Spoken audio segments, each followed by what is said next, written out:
Hey guys, Matt here. This is going to be a video on the myth of dry firing. Now, why do I call it the myth of dry firing? Well, because that's exactly what it is. It's a myth.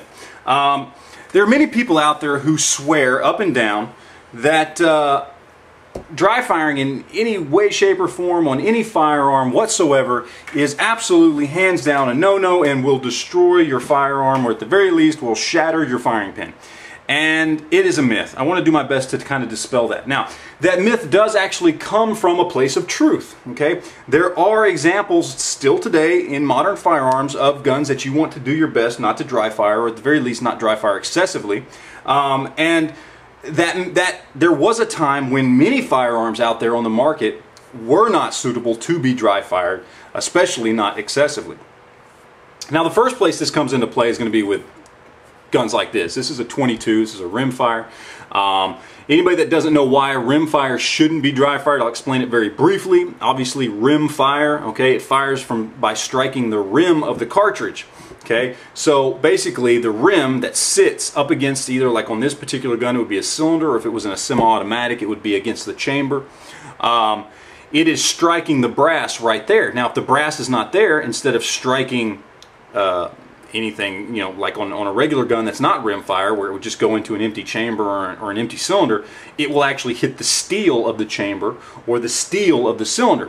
And in doing so, you're basically smacking steel against steel, and chances are the steel that your firing pin is from is not as strong because there's not as much material there. So therefore it can cause some problems. That being said, modern firearms today are equipped to handle a certain amount of dry fires. Okay, there are some cheap ones that are mass produced, I understand that, but for the most part, most quality 22s can handle a little bit of dry firing. Anybody that's ever fired a semi-automatic 22 and you've done shot off, let's say it had 5 rounds, you went bang, bang, bang, bang, bang, bang, click, okay, that was a dry fire, okay? It did not shatter your gun or your firing pin or anything like that. You were able to dry fire. You just don't want to do it excessively for a rimfire pistol. That's pretty much what it boils down to. Now, the other place where the myth of rimfiring, or excuse me, the myth of dry firing comes from is revolvers. Now, this is a modern revolver, okay? It uses, and hopefully we can get in here, it utilizes a transfer bar. Now, what that basically means is your firing pin is in a channel here in the frame, set on a spring, and it's captured there, okay?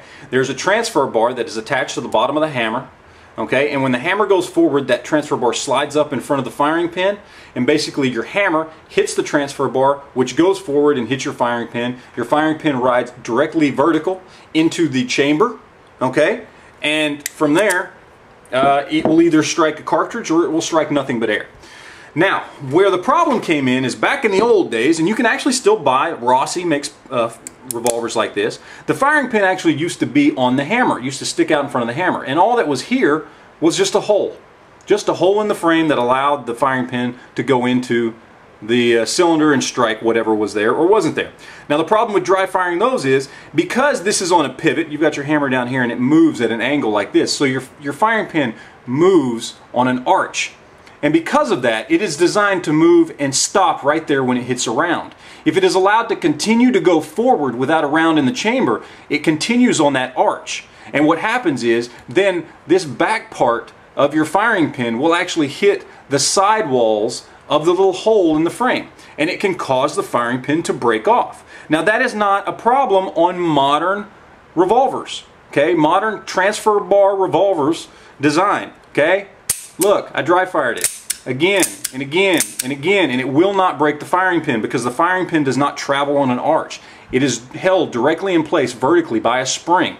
It just simply goes back and forth. That's it. Modern semi-automatics, absolutely nothing wrong with dry firing these. In fact, it is something I recommend for training purposes, that you dry fire your guns to train. It is a cheap and easy way to train and learn trigger control, okay? The myth of dry firing is just that. It is a myth. There is some truth to it, okay? And there are some guns out there that you don't want to dry fire excessively. But for the most part, most modern firearms can be dry fired without doing any damage to your firearm. So anyway, that's it, guys. Hope you enjoyed it. Appreciate you watching. Questions, comments, video responses, and we'll talk to you later, guys. Thanks.